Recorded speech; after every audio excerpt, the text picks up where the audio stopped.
Welcome, friends. It's Cindy Silva on the Metaphysical Wisdom Podcast. I'm here with David Cumes. David is zooming in from Santa Barbara today. Welcome, David. Thanks for having me. It's great to be here. Yeah. My pleasure. David is an MD and he's also a Sangoma, African shaman. So I really love that you're combining the medicine of East and West and North, South, all around. I mean, really underground and above, you really have created bridges between all of these different sectors. And I'm really curious to have you share your story with us, and just want to share my direct experience of working with David. I had a kidney stone, and my friend Ronnie Aiden was the one who introduced me to you, and she recommended I see you. And being that you're a urologist, I did come to see you, and you were just so comforting. Your presence just really had a comforting quality to it. And then we discovered that my insurance couldn't cover it, so I decided to seek the medical side of that here in San Luis County. And then I came to see you in your private practice at your home as a Sangoma, and we worked with some ancestral energies, because that kidney stone issue, maybe it's a genetic weakness, I don't know, but it's in my father's bloodline, and all the men in his family have kidney stones. So I felt that working with the ancestors would be helpful. And it was the day that I saw you. On my way home, I stopped in Los Olivos at the labyrinth, and I walked that labyrinth, and I came home and took a bath, and I got out of the bathtub and passed the stone. And I felt like it was a very strong message that your healing presence was the answer. And then I ended up coming to see you in Santa Barbara a couple of weeks later. I brought the stone, and you said, "Yep, that's a stone." So anyway, that's my story. And just have been thinking about people that I really value and appreciate and want to share them with my audience, and you're one of them. So welcome. Oh, thank you. So should I start with the beginnings of it? Yeah, where you were in the medical field and feeling a little unsatisfied and wanting something deeper, and took you on a journey. Yeah, I'd love to have you share that story. Great. So what happened in 1987, because of that, I decided I had to do something about my life. I was practicing yoga at the time, so that had opened up my mind. And I was pretty much a left-brained, rigid, physician. And I was struck by the yoga workshop. It was a 16-day intensive, and these young folks knew a lot more than I did about life in spite of my training, or because of my training, either one. So I decided to go up to the Bushmen in the Kalahari for about a month, and I went most of the time on my own. And it was a transformational experience. And out of that came my appreciation of wilderness as healer and wilderness as spiritual transformation, because the Bushmen of the Kalahari have incredible psychic and spiritual powers. They were able to go out of their body in trance states and go into the spirit world, where they get information from the spirits, and some say they even see the Great Spirit, at least a metaphoric representation of it. And they get information which helps them hunt and heal and find lost things and know where to go next and so on. So this is really vital information. So I just had an amazing experience with them, foraging with the women in the morning, and then, tracking and hunting with the men. And it was extraordinary. So I came back with the idea that that the Bushmen were the masters of yoga in nature, and that you didn't really need yoga or Buddhism or anything. If you could immerse yourself so completely and be as pure as a hunter-gatherer, you live way beyond the five senses, because you can't survive if you don't. And I wrote a book called Inner Passages Out of Journeys, which was about using wilderness as spiritual practice, which was the theoretical part of what I developed. And then I formed a little company called Inward Bound, and I would take people to Peru, but mostly to South Africa, back to the Bushmen and the Kalahari. And we would do these so-called Inward Bound journeys, which were based on a lot of things that I learned. And when I was there, I would usually check in with the Sangomas to see how things were and what was happening. And almost invariably, they said to me, at least half a dozen of them said, you are being called by the ancestors, you need to do our work, divination, dreams, and plant medicines, which I didn't believe because I thought I had no aptitude. I thought I'm not psychic, I'm just a regular guy. And eventually it just became so compelling that I decided I had to do something about it, fully thinking that I was not going to succeed. But I found a Sangoma in Swaziland. I spent 2 years going back and forth between here and Swaziland, and then I initiated. And then I had this dream about a healing center, which I eventually found, and I built, and then I had to leave because of illegal land claims. But that was like my post-grad course. So the initiation was my medical school again, was actually just as hard. And then the healing center was where I learned a lot of things about negative forces and plant medicines and how to use them. So now I live in two worlds, the medical world, which I like, and I can help people like yourself. I would say about 10% of my practice generates divinations, 90% of it does not. But people, these days, everybody's under the gun, the doctors are, and the officers are all spun out, everybody's burnt out.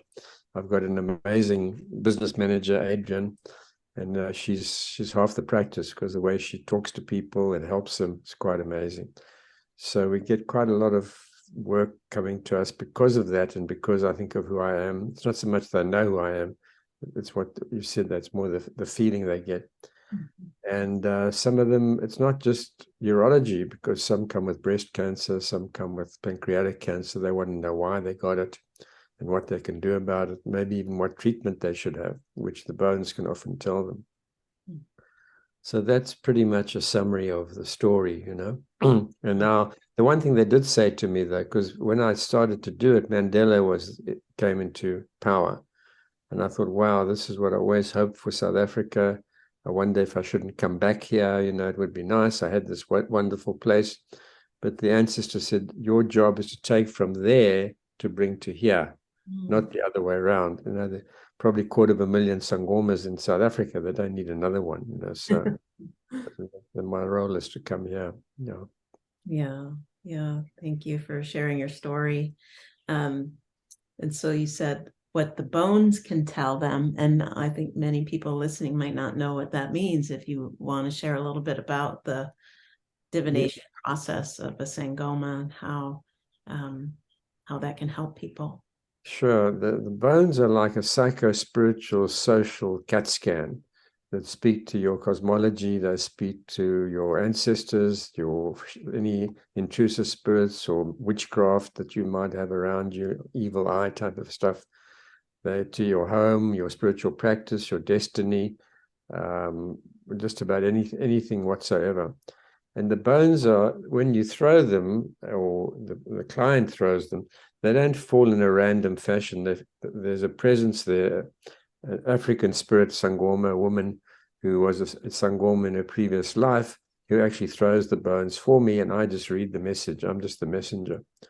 They're about 80% accurate, in good hands. You should be able to go to another Sangoma and get a very similar reading.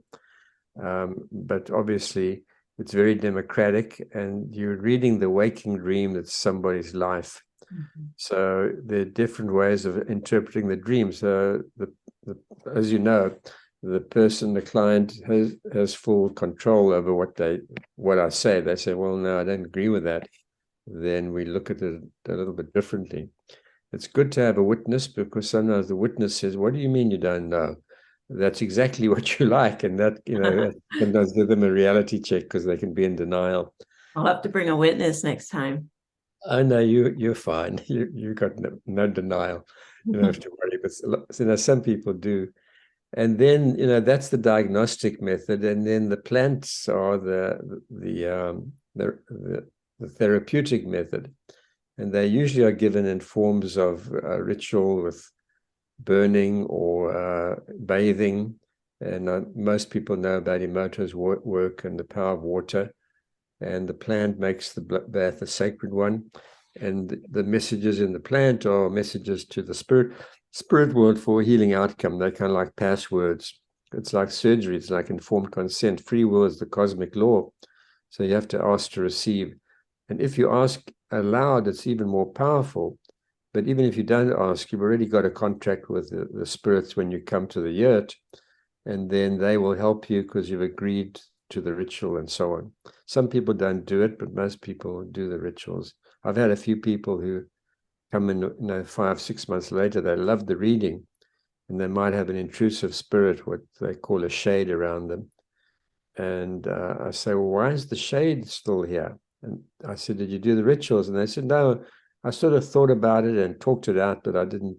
The medicine is key, the key password to the spirit world. So you know all about that. You said you took a bath and your stone passed, right? Because it was a ritual bath, wasn't it? No, because I hadn't seen you in the yurt Oh, yet. you hadn't seen me. Yeah, it was the day I first met you, and I came home. Oh.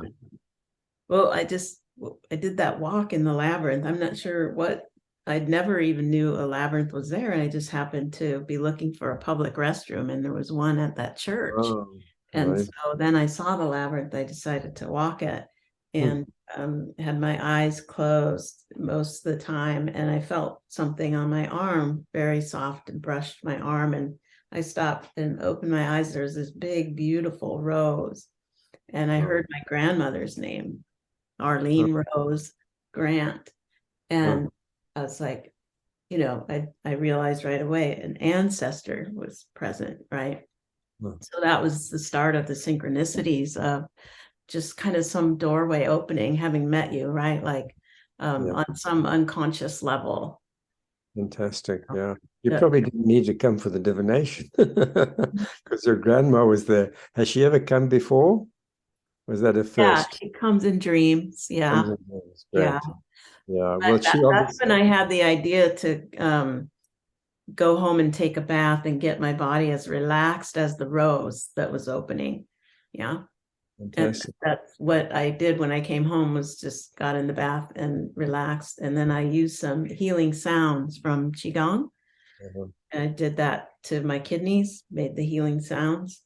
And then I got out of the tub and used the bathroom. And of course, I had my strainer, and That's great. yeah, Fantastic. I was just blown away. Really, I was, I yeah. didn't know there was a labyrinth in Los Olivos. It's interesting. I Yeah. used to Yeah, heard you'll it. have to go. It's beautiful. Really. And there's a rose garden there, and it's very sacred. A couple other people I know that have gone there have also had experiences that Amazing. they felt was kind of like a portal. Yeah, fantastic. That's wonderful. How long after that did you see me? It was either 2 or 3 weeks, not too long. I got in as soon as I could after. Right. Yeah. Yeah. And then I did get the herbs and had my session. I came home and got the witch hazel and did the rituals that you recommended, and it was really potent, just to pause and take time to focus and bring my attention to something that was out of context for me, not like I'm not aware that there's this other world, but I had to actually decide which ancestors were my healing helpers and which ones were not so much. So there was some discernment there, kind of like sorting out your positive thoughts and your negative, or your, the right hand side of the tree of life and the left, the mercy and the severity, The judgment. Yeah. Yeah. It's really interesting. Yeah, that's a very good point because you don't want any toxic ancestors on your altar. You only want the ones that were okay and loved you, or even if you didn't know they loved you, they probably did. Often people say, well, that one was very strict. Well, the strict ones may really love you even more because they kind of worry, they want to make sure you come right. So strictness is not a reason not to invite them, but if they're toxic or they've abused you in any way, you don't really want them unless you've forgiven them, and then you want to maybe also not really have them because it can still be a sort of a haunting presence, that energy around you, if they become your guides. But usually if they're forgiven, they're okay, but not always. Yeah. I was surprised at a couple of ancestors that came in. They weren't bloodline ancestors. They were like one of my best friend as a child, her mother came in, and I spent a lot of time, my childhood, over at their house. It was a safer environment. So it was surprising to me that she came in. And so I got a picture of her and put her on the altar, and that felt right. Oh, wonderful. Yeah, because the Sangomas talk about ancestors very broadly. They don't talk about spirit guides like we do. But in reality, some of the ancestors we have are ancestors from past lives. It may be our mothers, our brothers, our sisters, our lovers from way back when, in different genres and different cultures, different religions as well. So that's not surprising. But there are true, what they call in South Africa, Mandawi, or foreign ancestors, which is the guide who throws bones for me. So she's a Mandawi, and she's not of my bloodline or anything, Right. but she was assigned or wanted to help. I don't know how it works. And usually when they come in, like somebody like her, they're completing work they did not do in their previous lifetime. Makes sense. And then they can bump up their karmic brownie points a little bit, and maybe if they have to come back in a better incarnation. Or they won't have to because they have you to do it through. Well, no, we're all going to have to come back unless we're really perfected souls. It's a journey. We keep coming back again and again. The Buddhist thing about samsara, the Right. continual cycle of death, rebirth, because until we get it right. But Yeah. most of us go to the astral where we lose free will. So our karma is set in stone. The only way you can do service is through the free will of another person, which is, so when you actually ask your ancestors to help you, they are lifted up. They become more of who they are. They've got something to do. It really enlivens them. So you really can help them. Interesting. I'm curious because I'm really attracted to Eastern philosophy, Taoism, and Qigong. I practice and teach, and so I feel like I have, a lineage, a connection to a lineage there, even though I don't have any in my bloodline. And also beyond, I wonder about this, beyond human forms, like mythical forms, archetypal forms. Do we have like cosmic lineage connections to gods and goddesses? Like there's some in the Egyptian tradition that I notice in my consciousness. So I wonder if they're considered ancestors as well, or they're definitely guides. They may not be ancestors, and there are really countless possibilities. In Africa, they talk about terrestrial or bush spirits. They talk about water spirits and cosmic spirits, and there are also human and non-human spirits and animal spirits, like your dog or your cat or your horse can come to you, and also mythical spirits, maybe the Greek gods in some people, angelic beings, all those are part of the whole thing as well. Some of those are from more enlightened realms, like the causal realm. I think people even get downloads from maybe the celestial realm, the angelic realm. So no, everything is fine and is possible. So it really doesn't matter. You're probably attracted to the things you were in your past life. Certain music really attract you. What music turns you on, like soul music? Your heart. Blues. Blues. Yeah, okay. Well, maybe, that's African. So maybe you've got some African heritage. Maybe. I know Celtic music turns me on, and African music and Hasidic music. And I've been in all those three genres in past lives. And I've been an African in past lives as well. Yeah, isn't it interesting when we really open up to the totality of our existence? It's so much bigger than we imagined, and we have so many resources inside of us. But we look outside, we look to the outside world for getting our needs met. Often we were externally referenced when, I feel like there's a shift in my own life where I become more internally referenced, and I was interviewing a friend of mine who's now in her mid 90s.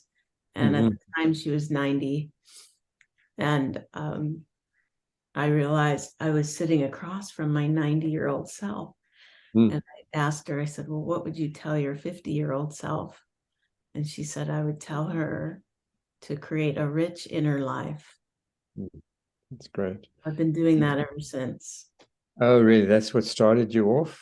Wow, that's Well, interesting. no, I mean, I was already on a journey, but that was really what made me aware of, um, her spending most of her time alone at that age, and just being so full. Her life was full, and she had that rich inner life. Um, she wasn't lonely, right? Even though she spent a lot of time alone, because she had a lot of connections internally to sources of support and inspiration. Definitely. You can be alone, but not lonely when you connect with spirit. They always are with you. So that's wonderful. But Yeah. Qigong, it doesn't matter what you use, they're all these universal truths, and they're very similar. They've got different descriptions and different emphases, and sometimes the language is confusing. But Qigong is incredibly powerful. Do you do Qigong healing? I'm not for others other than just intentionally. If I know someone's needing extra love and Yeah. support, I can send energy that way. But I practice more for the standing meditation, Zhangzhuan called, to build that inner, and that's what they say about any kind of healing, is to first fill yourself up, and that standing meditation Mhm.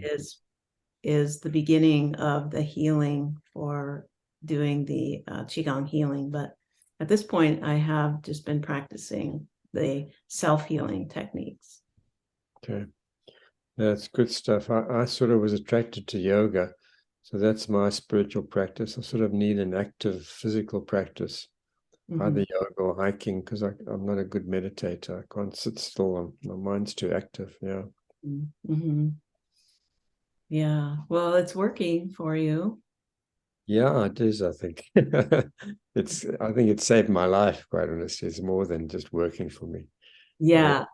Well, when you look back at, the roots of everything, it's all connected, like Qigong and yoga, very connected. And I do integrate a lot. I taught yoga for many years and I practiced really, every day myself, and am now. I feel like what's happening for me, this is an interview about you, so I don't want to spend too much time talking about me, but um, it might bring something up. Um, is I always get drawn to learn something, and then I integrate it, embody it, I teach it. And then by the time it's popular, I'm off to the next thing. And right now that's moving from yoga to Qigong. And I do feel like Qigong will be the next yoga, the next wave, because as you know, we're evolving and consciousness is expanding through the form, and the form is having to adapt to allow this kind of receptivity.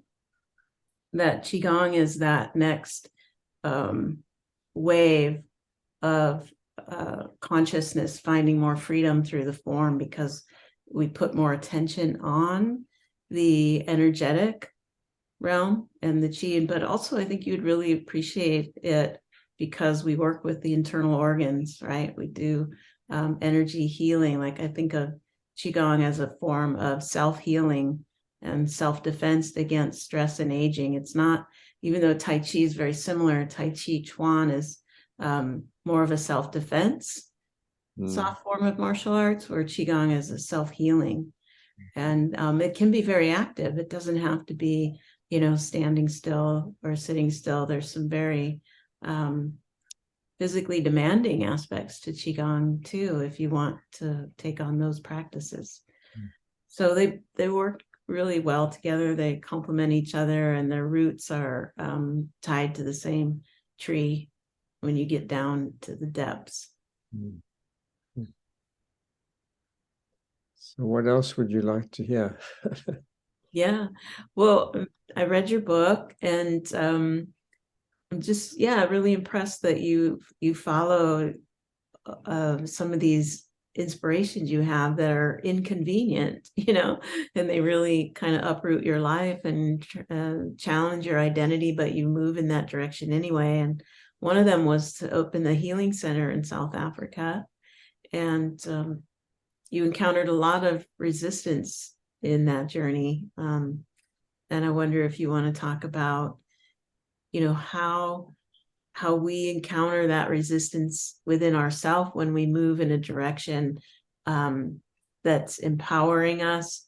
What kind of energies are we attracting, not just externally that might be resisting our expansion, but internally we have these governors, if you will, that stop us from moving in a certain direction if it's too uncomfortable. But you seem to move anyway, and I want to know where that comes from and your experience. Yeah, once you make this connection with the ancestors, they're not always right, and you might misinterpret.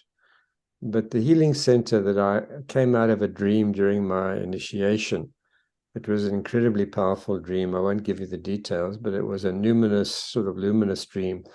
There was a valley in Africa, and there was this big cliff face, and the rocks were really shining, like, and vibrating in the dream. And I just woke up and I knew I had to find it, and that was the next step, because the Sangomas had said, now you have your bones divination, you have your diagnosis, but you need your treatment. You need to learn plant medicines. So when you get that kind of a message, that was a big message, like the other messages from the Sangomas.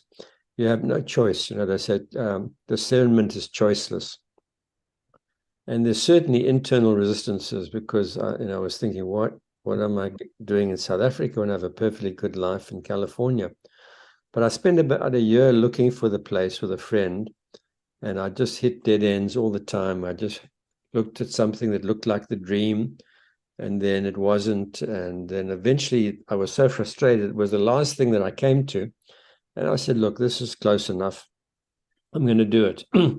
And my voice is going to give in every now and again.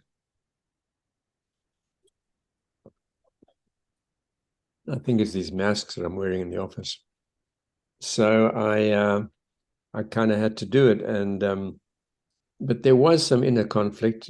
Was a lot of people thought I was crazy. And that last place that I came to turned out to be the real place, because I noticed that there was a house without a roof on it. And I remembered 10 years ago, I had a vision in the Amazon jungle of a similar valley with a house without a roof. And I thought, well, this is it. I've found it. And the price was right. The rand was incredibly weak, and I bought it, and then I built it.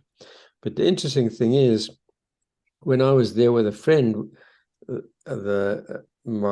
eventually my foreman, George, said, you must go down to the pond there. It's very beautiful, and check it out, because it was a sacred place.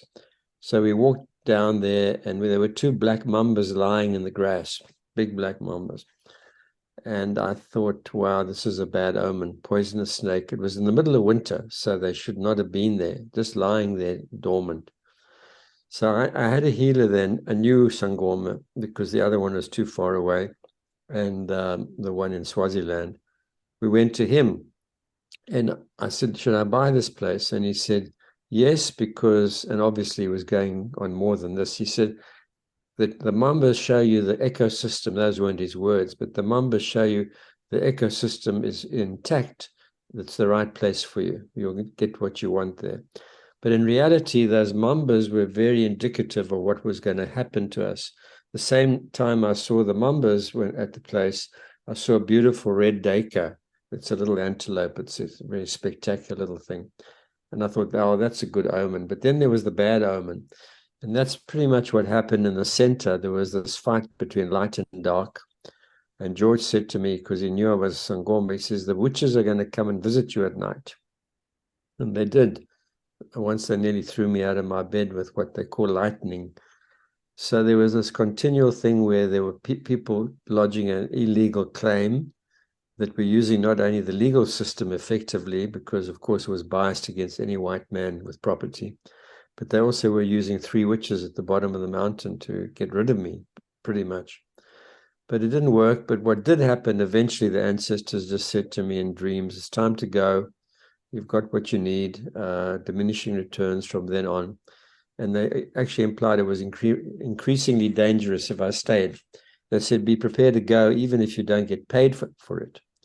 So I just listened, and I did get paid out, which is a whole other story that I don't really have time for. But that's where the importance of dreams come in, because they tell me to buy a second property. And I thought, I've already got 15 acres. Why am I buying the second property? And eventually when okay, well, you know this because you read the book. When it came to the land claims and adjustment of the price, the second property actually made up for the losses on the first property, which was where all the buildings were made. And I got what I needed. I learned about plant medicines. I was fighting witchcraft all the time with the help of my mentor. And I learned a lot about that. That's present here as much as anywhere. Maybe not as expert as they are in South Africa, but it's present wherever you go. There are people with an evil eye or an evil tongue or an evil inclination. And a lot of folks, I think this is the other reason I'm on the planet, is that a lot of people don't believe in that. You know, they say, no, it's not true. And that's the single biggest ally for the tricksters, is to make you believe they don't exist. And some shamans, you know, they say, I just surround myself with a bubble of white light and I'm fine. Well, they're not. They either don't know they're not fine, or they're not much of a threat to them. It's only when you really start to get powerful and you start to reverse witchcraft and you do things they don't like, that they start to come after you. So it was an incredible experience. I spent about 5 years there. I learned so much. And I still go back from time to time. I just came back recently from South Africa. But because of COVID, a lot of the stuff I was doing there is now on hold. I haven't gone back to it. Yeah, it reminds me of a dream I had many, many years ago. And I was on an escalator going up the side of a pyramid.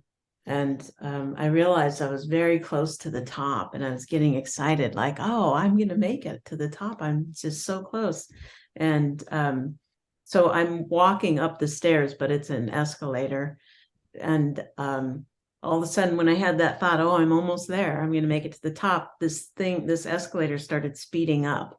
And it was speeding up so fast that I couldn't keep up. And I was trying to keep up and getting exhausted. And I looked up, and up at the top of this pyramid was this man. It looked like an Al Pacino character, like The Godfather. And he had his hand on this this big like in Las Vegas, those huge slot machines with the big handle. And he had his hand on it. And the closer I got to the top, he started pulling back on this, and the faster this thing would go. And I heard myself say, this thing is rigged. It's rigged. And then I jumped off to the side and I said, I'm done. And it was shortly after that I quit my corporate job. That's a brilliant dream. I mean, that's metaphorically exactly what happens. When you get close to the top of the tree of life, they're going to come after you. And it's interesting, Al Pacino, I think one of those guys that look, I mix them up, but he did that movie called The Devil's Advocate. It's a brilliant movie. It's about the same sort of thing, about satanic forces and so on. But it's so well done and so authentic and so real. But that's pretty much what it is. You know, the Buddha, he was given 3 challenges before he got enlightened. The first was, I think, an army that came and then he defeated, and I forget the second right now. The third one is 3 beautiful women. So often for a man, that's the last temptation, is a beautiful woman that's going to take you out. But there's no doubt about it. When you start to fly close to the light, sometimes you burn up, and that's like a moth flying too close to the light. So it's kind of scary. So you said, but you're not done. I know that. Well, I was done with that side of the pyramid anyway. You're done with the dream, but you're not done with it. I think it was the corporate job, I was done with that. Really? Like trying to rise up, it's like, okay, I've made it as far as I can without hurting myself, without burning out that I had. So then I switched tracks and I started yeah, doing massage and teaching yoga at a women's health club. Well, both could be true. Now, Al Pacino is not like a cool guy. So he's sort of representative of the dark side, which Right. is the corporate world as well. So, Yeah. both of them are true.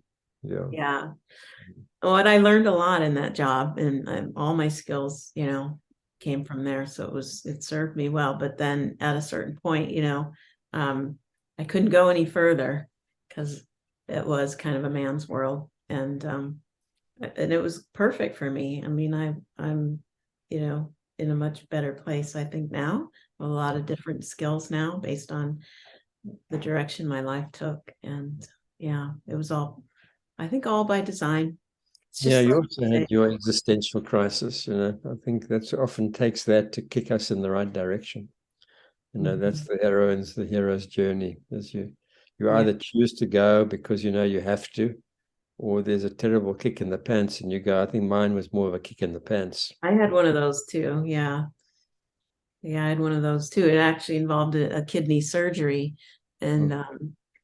I can't remember the name of that surgery. It's a super long name, but it had to do with they had to remove the ureter and reattach it Oh yeah, because of the drain. reimplantation. Yeah. Yeah.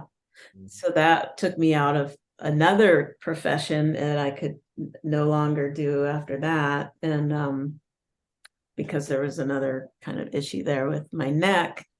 And it took me in another direction. So yeah, these kind of getting these reroutes, and I've always had significant dreams at those times in my life also that are very helpful in indicating kind of where I'm getting in my own way.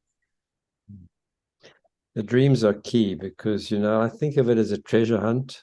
You get clues, and that's why you got to follow the clues. Sometimes you get the wrong clue. It's not really a clue, but each clue will lead you to the next clue.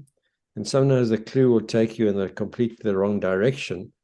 But if you don't listen to it, you're not going to get the message that's in that. Information, right?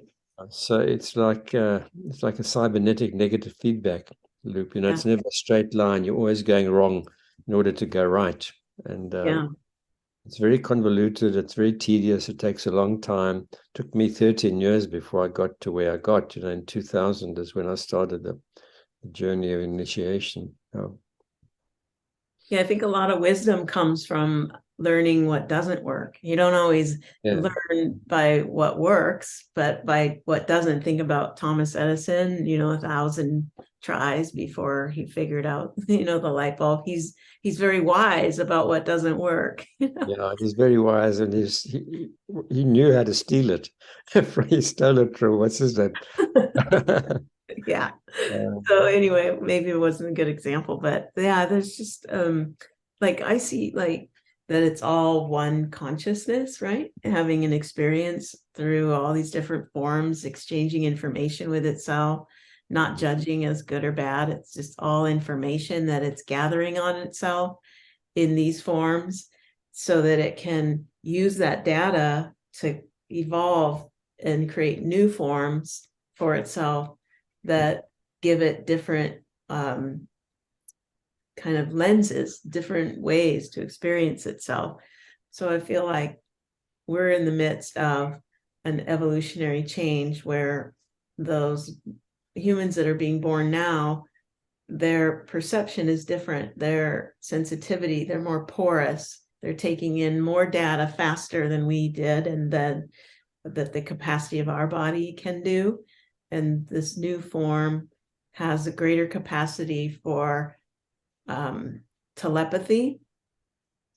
And I feel like that's that we're being replaced by that. It is us, but in another form, kind of like that evolutionary leap where the brain evolves like in a quantum leap to a new level. And then we have two completely different um, operating systems coexisting, trying to, one is being replaced by the other. And I'm watching that unfold and curious to hear what you're seeing in the world in terms of our yeah, time. I think you're right about one aspect of it, but the other aspect is the craziness of social media and the toxicity of it, and people losing the way with the technology and the iPhones. It's almost like the new god is, your technology. Mm. And the other thing is there's so much stuff available to them that they cannot really discern what's true or not. I'm not even talking about conspiracy theories. I'm talking about anybody who's serious about going on a spiritual quest.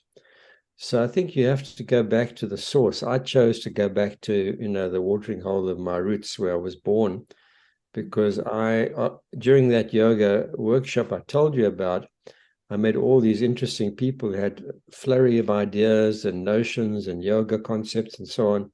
And I thought, I don't know what of this is true and what isn't true.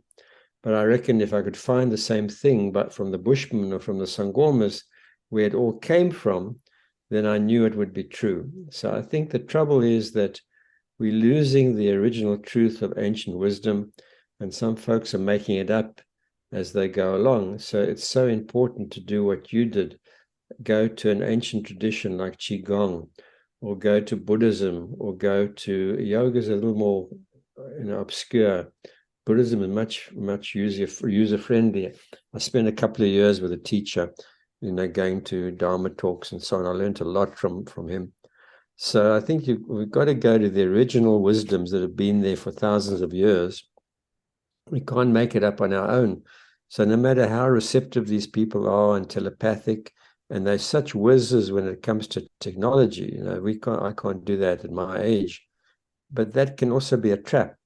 The other thing is a lot of us are losing contact with nature.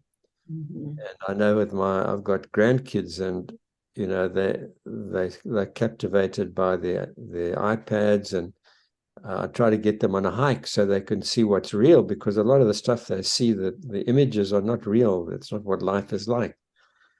So there are two sides to it. There's the good side that you're talking about, and there's the other side that I think gets people trapped. I remember there was a quote from Steve Jobs. He said to his people at the top, he said, "We are not here to give people what they want. We are here to tell them what they need."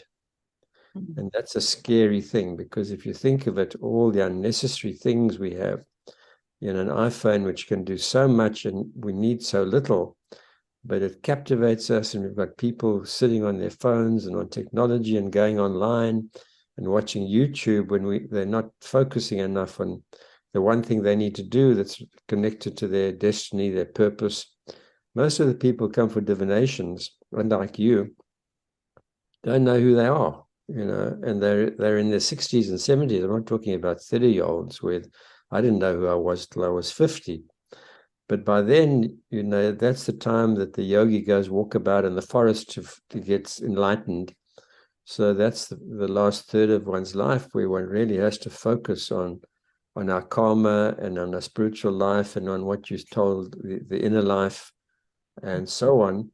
And most people I see around me, my colleagues, my doctor colleagues, they're not interested in that, or they just don't have time for it. So I think there's good and bad. There is the indigo children, if you want to talk that way, that coming maybe from higher vibrations. But I think even those can get lost very easily, because your ego is always there, even from birth, even though you have a cellular technology and you do remember stuff from past lives. The Buddhists call it your store consciousness. It's there. Sometimes you just have to hear it and then you remember it. Whereas other people who haven't heard it, it doesn't make sense to them, but it makes perfect sense to us. So, the old souls have a better time of it if they can just have a spiritual practice and go into an inner life. They'll remember it more quickly. But you do need to have sources that you can rely on. You can't kind of make it up, and you can't go to a weekend workshop and become a shaman. It's just not possible. Right. Yeah, thank you. I agree. I agree with you. And I remember hearing something about, well, a couple things come to mind. I interviewed a woman, Pat Benacasa. She's an art teacher in Minneapolis. And she said, these children are brilliant, but they're still developmentally children. and emotionally, they don't have the capacity for the maturity required for some of. Yeah. But I remember hearing, I think it was a Native American who spoke about people being just pieces of paper flying in the wind. They're not rooted to any kind of tradition anymore. The children, there's no connection to a root system. Yeah. To ground them. And I feel that, yeah, there is a lot of ungroundedness because, we have all our senses in front of our head, and a lot of our attention comes up and out in front. And what you and I were talking about before we started the recording was the central channel, and to bring more energy into the central channel. So we're not, always having our head forward, chasing the future or something outside of us, but really concentrating on bringing the energy into the core and balancing that left and right sign, the solar and lunar channel. So yeah, there's definitely challenges with being so open. Like I feel like a real peripheral awareness where I'm a sensitive, so I pick up information all the time, and it can be distracting to stay focused when you're sensitive. But also it's about learning how to use your sensitivity. Obviously you're a sensitive as well, or you wouldn't be able to do the interpretations that you do, the intuitive aspect of your healing. And so I'm really aware that our sensitivity is a gift for others, but we can be victimized by it if we don't know how to use that central channel to focus. Yeah, you can't skip chakras. That's the problem. What's happening, I see a lot of people are immature. They start in a yoga practice or something else, and they go too quickly, and they don't ground themselves. The lower chakras are not developed. The third chakra of ego, you've got to have an ego before you can transcend it, before you can go beyond it. So that's really important. The Kabbalists would say that you cannot study Kabbalah until you're 40. And the yogi who goes walkabout in the forest is obviously more 40 or more than that, because they're grounded, they've had a family, they've got a job, and all the rest of it, and then they go walk about in the forest. So that's some of the things. A lot of people are taking mind-altering substances, which can get you to the top very quickly, into the seventh chakra very quickly. But then they tend to get lost down below, and they lose the way. So there's a gradation. You've got to sort of manage your flight or fright first chakra, and then you've got the sexual chakra is the second one. The third is the power chakra. The most difficult one of all. Hey, I'm on Zoom. Sorry. Yeah, that's my daughter. Sorry. So that's the hardest one of all of them is the fourth, the heart chakra, the love chakra, and then you graduate into the other ones later. So that's one of the things I'm really seeing, that I think is really important, is you've got to have the sun and moon, and you've got to start at the bottom and work your way up. Some people are still in survival mode, but they've opened up the sixth eye, and they're getting all this information in dreams and downloads, and they don't know what to do with it. So it's a problem. Mm-hmm. Yeah.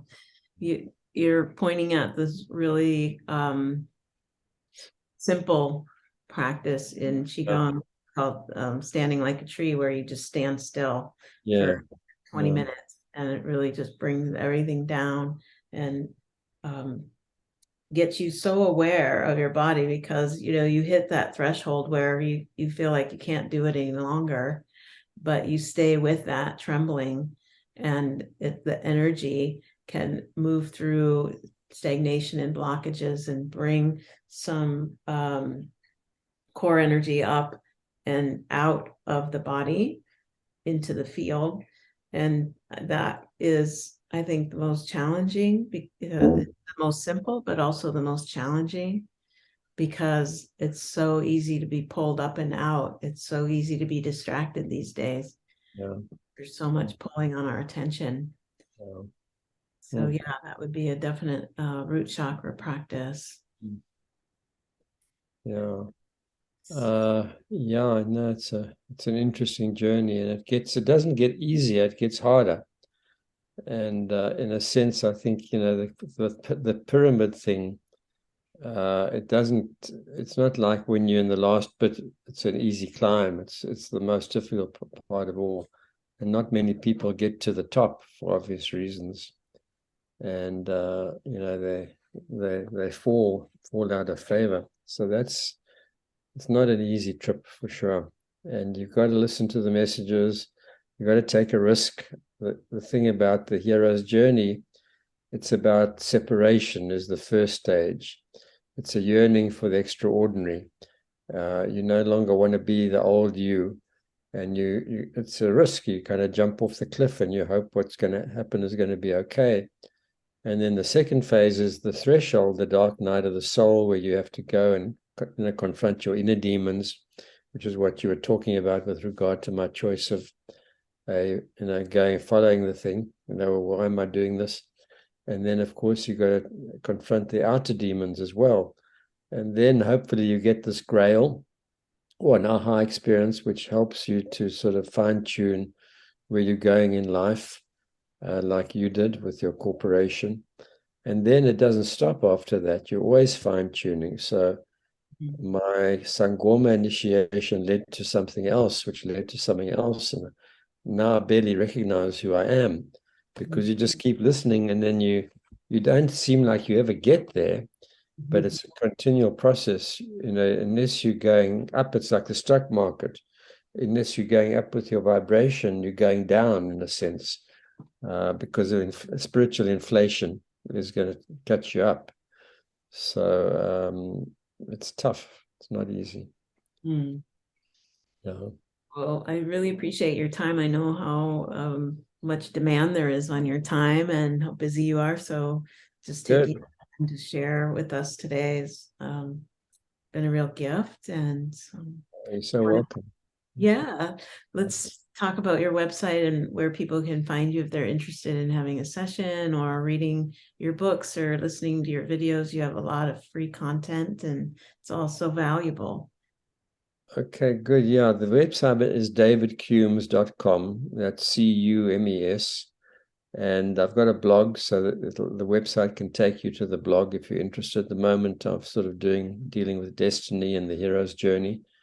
And there are a lot of talks that have been recorded that I've given, and also videos of some of the experiences in South Africa, which I think is intriguing to some people.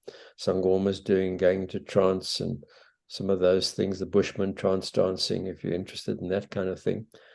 And the books are listed online as well, if you're interested in those. Some of them are out of print, but most people seem to be able to get them. They went from, healing in nature to the spirit of healing, to Africa in my bones, which was my initiation, and then to the healing center, the one that you read. And then the others, messages from the ancestors. And I've got a whole bunch of songs I downloaded during my initiation. I mean, even now they're coming, and I go to a musician to have them mastered. So there's a lot of stuff. And if you want a divination, the best thing is to call Adrienne Bates. She's my business manager. She's at 805 964 6771. Or you can probably find the information on the website as well. Yeah, yes, you can. I've found it there myself. Yeah. Well, wonderful. And Right. Well, good luck to you. I admire you and commend you. So keep up the good work. yeah, Okay. maybe I'll come see you again. All right. I'd love to see you again. Yeah. All right. Thank you, David. And thank you all for listening. Until next time. Bye bye. Bye.